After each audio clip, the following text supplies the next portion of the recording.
में से सही शब्दों का प्रयोग करते हुए रिक्त स्थानों को भरिए। यानी यहाँ पर जो रिक्त स्थान है, इन दोनों में से कौन सा ऑप्शन यहाँ आएगा वो हमें बताना है। तो देखो यहाँ पर पहला है सभी वृत्त खाली जगह होते हैं। तो सभी वृत्त जो है वो क्या होते हैं, समरूप होते हैं। ये मैंने इंट्रोडक्शन वाली वीडियो में बताया था। जैसे यहाँ पर देखो मैंने दो वृत्त लिए, इसकी त्रिज्या 3 सेंटीमीटर है और इसकी त्रिज्या 2 सेंटीमीटर है। अब सर्वांगसम कब होते हैं, जब ये वृत्त 3 सेंटीमीटर का हो और दूसरा वृत्त भी 3 सेंटीमीटर का हो, तब तो ये सर्वांगसम होंगे। लेकिन देखो यहाँ पर ये 3 सेंटीमीटर का और ये 2 सेंटीमीटर का है, तब इस केस में ये दोनों क्या होंगे, समरूप होंगे। यानी सभी वृत्त जो होते हैं वो समरूप होते हैं। और सर्वांगसम कब होते हैं, जब इनकी त्रिज्या समान होती है, तब वो सर्वांगसम होते हैं। इसी प्रकार सभी वर्ग क्या होंगे, समरूप होंगे। यहाँ पर भी क्या आएगा, समरूप आएगा। क्योंकि यहाँ पर हमें ऐसा नहीं कहा गया है कि जैसे मान लो ये वर्ग है, इसकी जो भुजा, एक भुजा है 4 सेंटीमीटर की है, तो सभी भुजाएं कितनी हो जाएगी, 4-4 सेंटीमीटर की हो जाएगी। फिर मैंने एक और वर्ग लिया, वो भी 4 सेंटीमीटर का लिया, ठीक है।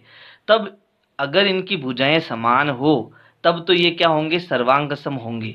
लेकिन इनकी भुजाएं समान नहीं है ना, तो वो क्या होंगे, समरूप होंगे। यानी यहाँ पर क्या कह रहा है, सभी वर्ग, तो सभी वर्ग में अलग अलग भुजाओं के वर्ग आ जाते हैं, तो सभी वर्ग में क्या होते हैं, वो समरूप होते हैं। फिर तीसरा है सभी खाली जगह त्रिभुज समरूप होते हैं। तो देखो यहाँ पर समबाहु त्रिभुज हम लेंगे। समबाहु त्रिभुज क्या होता है, जिसकी तीनों भुजाएं समान हो। जैसे मैंने ले लो यहाँ पर 3 सेंटीमीटर, ये भुजा 3 सेंटीमीटर और ये भुजा भी 3 सेंटीमीटर। फिर मैंने एक और त्रिभुज ले लिया, इनकी सभी भुजाएं कितनी है, 4-4 सेंटीमीटर की है, ठीक है। तो यहाँ पर क्या कह रहा है, सभी खाली जगह त्रिभुज, कैसे त्रिभुज, समबाहु त्रिभुज। तो यहाँ पर आएगा समबाहु, है ना, समबाहु त्रिभुज। सभी समबाहु त्रिभुज क्या होते हैं, समरूप होते हैं।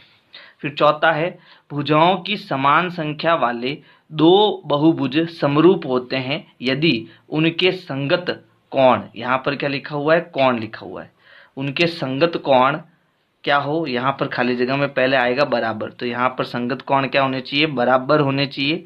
फिर उनकी संगत भुजाएं क्या होनी चाहिए, समानुपाती होनी चाहिए। अब ये जो चीज़ है मैंने इंट्रोडक्शन वाली वीडियो में अच्छे से समझा रखी है। जब तक आप वो इंट्रोडक्शन वाला पार्ट नहीं देखोगे, यहाँ पर कुछ भी समझ में आने वाला नहीं है, चाहे वो 6.1 हो या फिर 6.2 या 3 हो, है ना। तो पहले वो वीडियो देखना, फिर इसके बाद ये वीडियो देखना, आपको सब कुछ समझ में आएगा। प्रश्न 2 है निम्नलिखित युग्मों के दो भिन्न भिन्न उदाहरण दीजिए। तो पहला है समरूप आकृतियाँ। तो हमने पढ़ा है, पहला जो उदाहरण हो जाएगा कि सभी वर्ग जो होते हैं, सभी वर्ग जो होते हैं वो क्या होते हैं, समरूप होते हैं, समरूप होते हैं। तो यहाँ पर मैं दो उदाहरण लूँगा। दो उदाहरण में पहला उदाहरण जो है, यहाँ पर मैं एक वर्ग लूँगा, आप स्केल से खींचना इसको। इस वर्ग की जो एक भुजा है वो मैं ले लेता हूँ 4 सेंटीमीटर और दूसरा जो वर्ग है उसकी भुजा में ले लेता हूँ 3 सेंटीमीटर, ठीक है। तो ये दोनों आपस में क्या है, समरूप है, क्योंकि सभी वर्ग समरूप होते हैं चाहे उनकी भुजा कुछ भी हो। फिर दूसरा जो उदाहरण है इसका वो ले लेते हैं भाई, सभी वर्ग जो होते हैं, सभी वर्ग जो होते हैं वो क्या होते हैं, समरूप होते हैं। सॉरी, यहाँ पर वृत्त कर देना, सभी वृत्त जो होते हैं वो समरूप होते हैं। तो एक अगर मैं 3 सेंटीमीटर त्रिज्या का वृत्त बनाता हूँ, ठीक है, ये 3 सेंटीमीटर, और एक अगर मैं 2 सेंटीमीटर त्रिज्या का वृत्त बनाता हूँ, तो दोनों वृत्त आपस में क्या होंगे, समरूप होंगे, क्योंकि सभी वृत्त क्या होते हैं, समरूप होते हैं।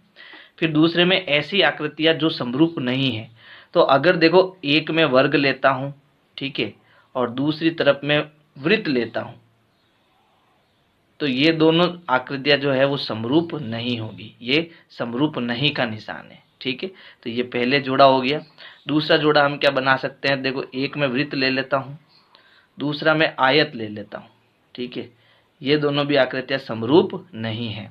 तो ये तो हो गया वर्ग, ये हो गया वृत्त, है ना, ये हो गया वृत्त और ये हो गया आयत।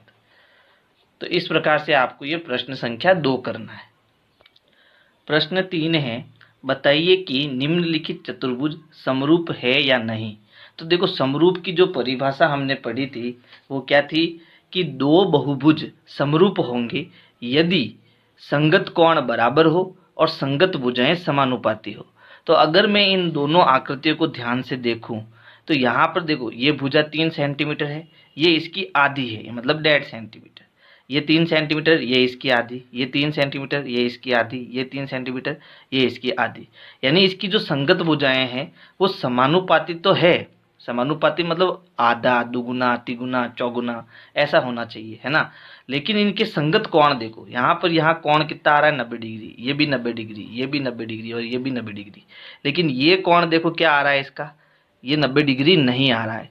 तो इनके संगत कोण जो है वो बराबर नहीं है, इसलिए ये दोनों आकृतियां समरूप नहीं है। तो यहाँ पर कारण लिखेंगे क्योंकि